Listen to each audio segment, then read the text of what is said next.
Happy Friday, guys! I hope it's going well so far. It is a beautiful day here.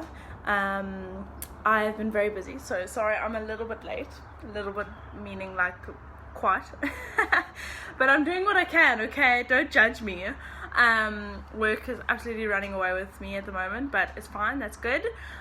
Just take it as I come, and I obviously had to prioritize seeing you guys and saying hi.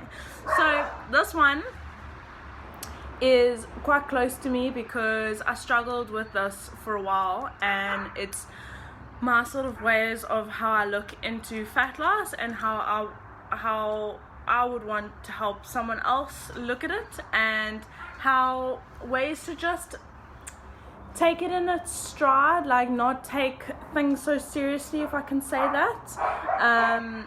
You want to reach a goal, but you also don't want to suffer.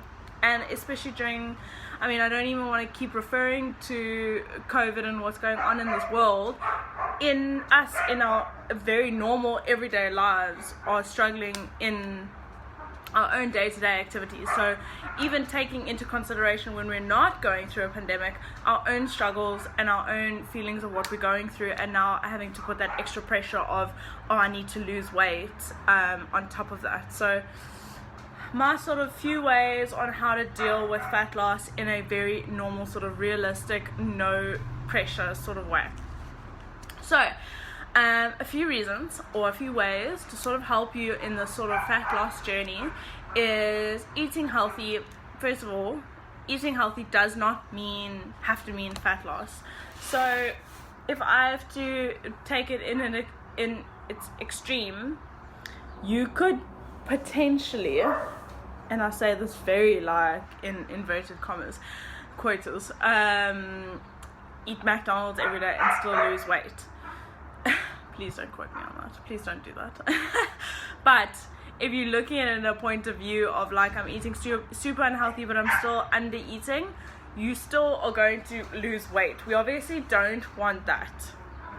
And I say lose weight and not lose fat. We obviously want to lose fat and not lose weight. So weight meaning that it could be a combination of muscle or fat. We want to think about only losing fat. So you stand on the scale and you go, cool, I've lost weight.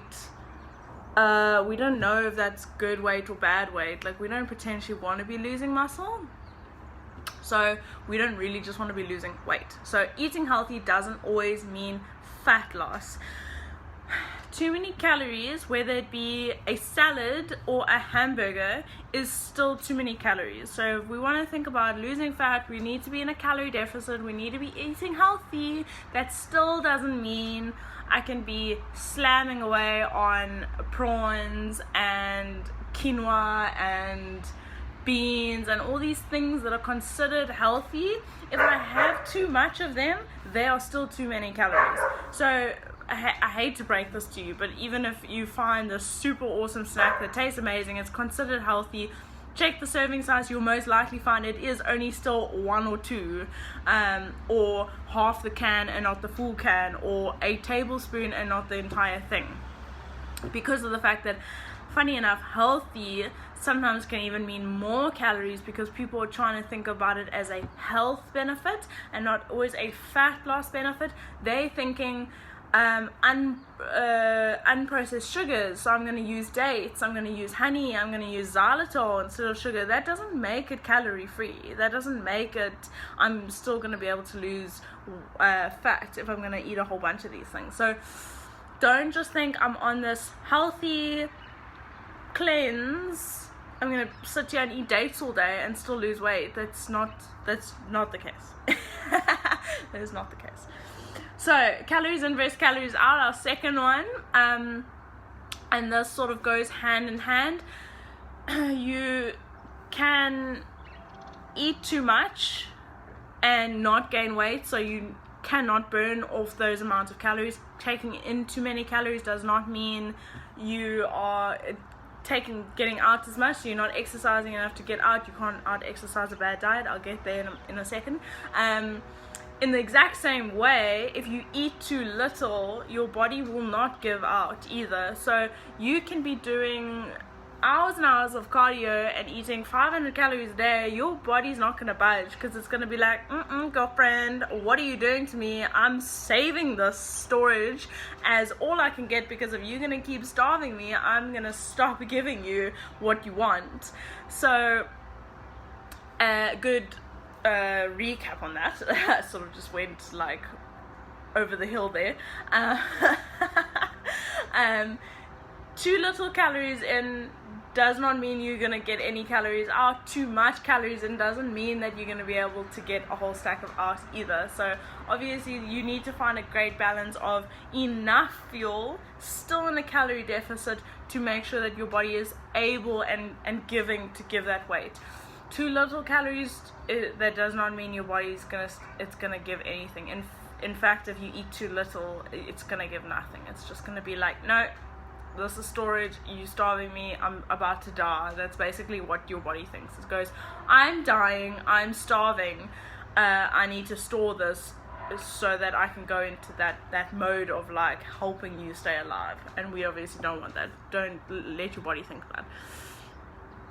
Yeah, so touching again on that, number 3, eating too little is self-sabotage. So I just completely whammed 2 and 3 together. Eating too little, guys, is not good. So when these people talk about and I really don't want to touch on this too much, because I know there's a lot of people that talk about cutting down into bodybuilding ways and things like that. I'm not talking about that. I'm not scraping that surface whatsoever. I'm not talking about prepping for a Mr. Universe show. I'm not talking about that. I'm talking about life. I'm talking about performance, function, everyday health. We don't want to be eating that little, that you go into that starvation mode, that you go into that mode of sabotage, unhappiness, deprivation, those sort of things. We don't want to feel like that. We still want to feel like day to day, us average Joes living our everyday life. I still want to be able to sit at my desk and not fall asleep and feel like I'm dying by 3 o'clock. And then what do we normally kick into? We kick into 2 or 3 more cups of coffee, which is definitely not doing anything for us either. Fat loss doesn't have to be boring. Eating healthy doesn't have to be boring. Like, people talk about, oh, I'm gonna start my diet on Monday, as if it's like the end of the world. Guys, it's really not. It really, I know people get a really bad deception of a gain, and I'm not hating on anyone when I say this, but when everyone thinks about these diets, they think about bodybuilding like plain chicken and rice and broccoli. Like, that's boring. You don't need to be to that extreme, and I'm going to touch on this later, but you're doing this for the rest of your life, guys. You need to be able to make sure that it's consistent, that you are happy, that you can wake up and be like, I'm so flippin' keen to eat my breakfast because it's delicious and it's good for me, and it's not McDonald's. So please don't make it boring, guys. Spice it up with spices, salt, peppers, spices. Like, there's so much you can do. There's like, and fresh stuff, like amazing goodness for you. Like, it's really, I feel like I'm saying I like a lot. It's really good for you, and it really doesn't have to be boring. Next topic is, and this is a big one, because I know, again, it's like, I'm starting my diet on Monday, I'm super keen, I'm gonna throw everything out. It doesn't have to be an all or nothing mentality. So you get to that, I saw something in the corner there, it was kind of freaking me out. You don't have to do this thing on Monday and throw out everything and think that you're only going to be eating cabbage for the rest of your life, and then it gets to Friday and you have your first glass of wine and you're like, that's it, I'm done, throw it all out, give me the case of beer, give me the 7 slab of chocolates, I'll start again on Monday. It really doesn't need to be like that at all. You, again, I touch on the fact that this is going to be for the rest of your life. Do things consistently, and you fall out every now and again. It's your wedding day, it's your birthday, it's your friend's birthday, it's a normal Friday night where you want to sit back and have a glass of wine. that does not mean it's the end of the world. So just because you, let's just say, happen to slip up, it doesn't mean that you need to end it at that. Go on, have your little, I'm not going to say full on binge, have your little treat, have that thing that's maybe been nagging at you since Monday and it's now Friday, have it, and then Saturday wake up and have your amazing delicious breakfast again and carry on, live your life. Like, it's really not the end of the deal. Your body's going to be like, cool, I'm done, I'm sorted, that was me, thanks, we're ready to go on. You don't need to now bring on the cases of beer and the chocolates just because now you've got to like make up for your mistake. Just, it's fine, it's really okay.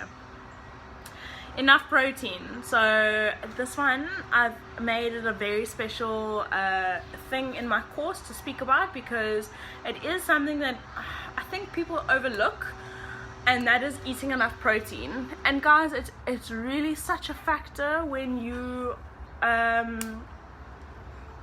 are wanting to lose weight, because people don't draw the line between eating and losing. Like, what do you mean I actually have to eat to lose weight? Yes, like, protein is an incredible macro for us. It's, first of all, the most satisfying when it comes to our body's feeling of fullness. So if you want to think about eating a little bit less, rather have a little bit more carbs. Have the carbs, no, I'm kidding.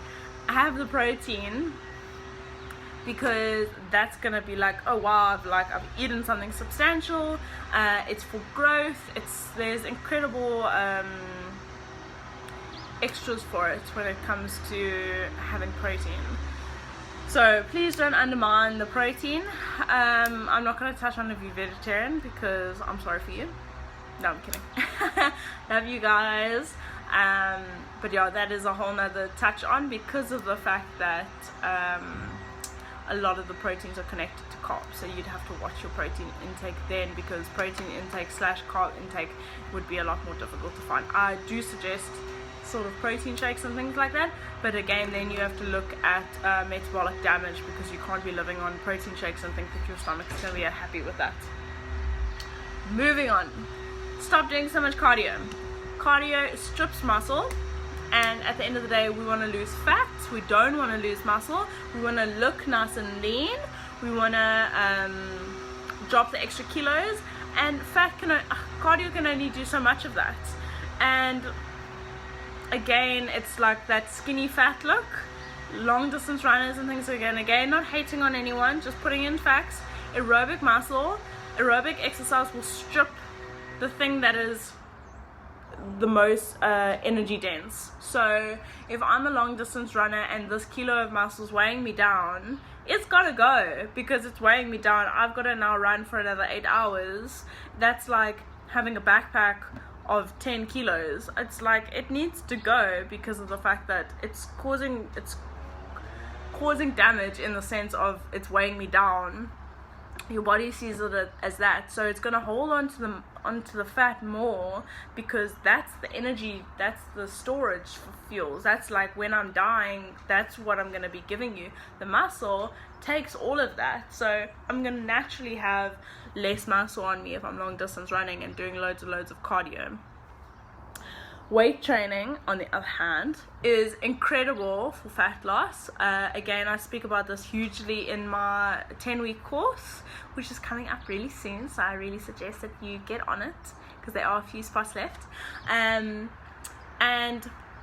again, just so much to talk about when it comes to weight training and fat loss. It's an anaerobic training, so therefore meaning it's using your phosphate and lactate energy systems, if that sort of means anything to anyone. It's seen as it boosts fat loss, because it touches on the storage systems that you've got immediate into the body. It doesn't wait for oxygen to come to it, so it's hitting immediate energy source, which is basically the opposite of what aerobic system does. It waits to feed on the oxygen to storage, and aerobic feeds on straight away energy storage. So it taps into that fat storage of what we have on us already. That's why obviously anaerobic training doesn't last very long. What you can do in a 200-meter sprint and what you can do in a 10k run, you obviously can't compare those times, because the 200-meter run is going to be faster, you know what I'm saying, but you can't put the 200-meter run distance into a 10k. You can't run that fast for 10ks, and there's a reason for that, because you're touching on different energy systems. That's not even that. Strength training just builds muscle. It's, like I said, it's fantastic for fat loss. Hopefully I didn't just go way over your head there. I hope you're still with me. Do weight training. It's amazing for muscle growth. It's amazing for fat loss. And it's just like, I could speak about this all by itself.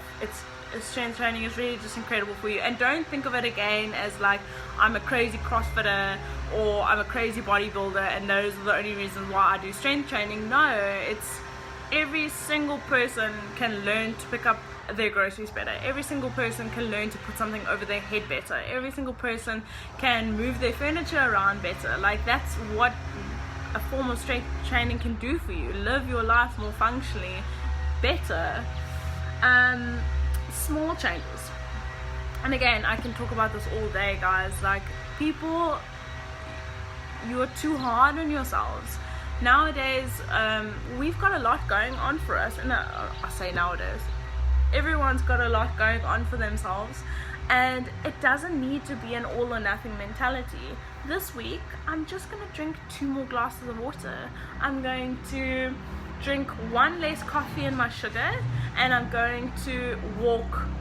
I've already been walking 3 times a week. I'm going to aim to walk 4 times a week, and I'm going to do that consistently for 3 weeks before I add anything else more to my lifestyle.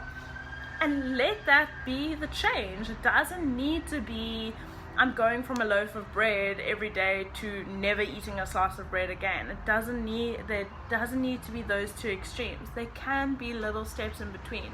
Like, if you have done weight training before, or if you are a runner, you don't go from running a 5k to a 21k in a day. You don't go from back squatting 10 kilos to 100 kilos in a day. It takes time. What do? You squat 10 kilos, then you squat 12, then you squat 15, then maybe you've got a little bump and then you squat to 30, and then there's little jumps again, and then maybe you plateau a little bit because you're having a stressful time and you're sleeping like shit, and then you get back up there, then you go on. It's the exact same. So it doesn't need to be, I have to drink more water, I have to drink only black coffee, I have to only do this, and I can never have a glass of wine again, and don't ever look at that chocolate again, and I'm never going to go out to a birthday party because I won't ever be able to look at a piece of cake again. It does not need to be that at all. So small consistent changes, be less harsh on ourselves, be able to move more in the sense of what we can maintain, and do what we can with the time that we have available to us. And then last but not least, that these results take years. So again, we see a lot on social media, and we are very spoiled on social media with being able to see the finished product, the wow, the jazzy, or like you see the before where it's like 50 kilos more, and then the after was 50 kilos less. Excuse me. You don't see the little steps in between that took months, that took years, that took struggles of hard talking to and wanting to give up, and the crying and the hardship and the long talks and the self mantras of I can do this, you can do this. No, you see the flashy after photo and then you think, oh, why can't I have that? This takes time, guys. It's those small little changes that take weeks and months and years, and that's okay. That's absolutely okay. Like, there's nothing wrong with it taking time, because you only have time. You have your entire life. Like, I can get onto maybe dropping like 5 kilos for a special event, and maybe doing that in a sort of faster variation, in a healthy way, faster variation, but then you can't live your life like that. You can't keep living your life on this hard-paced life of I need to drop 3 kilos now, then I need to drop 2 kilos now, then I need to drop 10 kilos now, and it's not as flashy as that. So I think this whole like we are a bit too hard on ourselves, we expect a little bit too much, I think that comes into play more often than what we'd like to see. It's very hard to not compare ourselves to social media influencers and just daily people that we see. All of a sudden you don't see them for a month, and then all of a sudden you're like, wow, what have you been doing? What is your secret? I just did the work for months on end. That's the secret. So keep that in mind, guys. Fat loss, it doesn't come down to this flashy secret or this whirlwind of like, oh, I just happened to stumble upon this one thing that worked for me. It's hard work over time, again and again and again. And you can, like I said, do the small things. Don't sabotage yourself. Make small consistent changes. Make your food less boring. Make sure that it doesn't need to be an all or nothing, so you fall off the wagon on a Friday night. Saturday is absolutely fine. We'll take you all back with open arms. We don't need to now binge the entire weekend, because that's even self-sabotaging yourself more. So I hope that makes sense. I spoke a lot again for a long time, and I hope that I didn't babble too much, that you're still with me. I just like talking to you guys, man. Like, I just like knowing that you're out there and that I'm out there talking to you back. So if you have any questions, pop them to me. I'd love to hear your side of the story, what's worked for you. If any of those tips really like sparked something in you, then please let me know. And yeah, we'll chat again soon. Remember, Sunday stretch, my awesome 10-week course is coming up. Make sure that you remember that, and the competition is running. I'll pop a link into this video now. And just have a beautiful weekend, guys. If you happen to have a glass of wine or a beer tonight, Saturday's waiting there for you. It's absolutely okay. You don't need to be worried about falling off any wagon and having to make it up before you start again on Monday. Saturday's there waiting for you. Don't eat your boring food. Live your life. Make small changes. Do some strength training. And enjoy it. Have an awesome weekend, guys. Bye.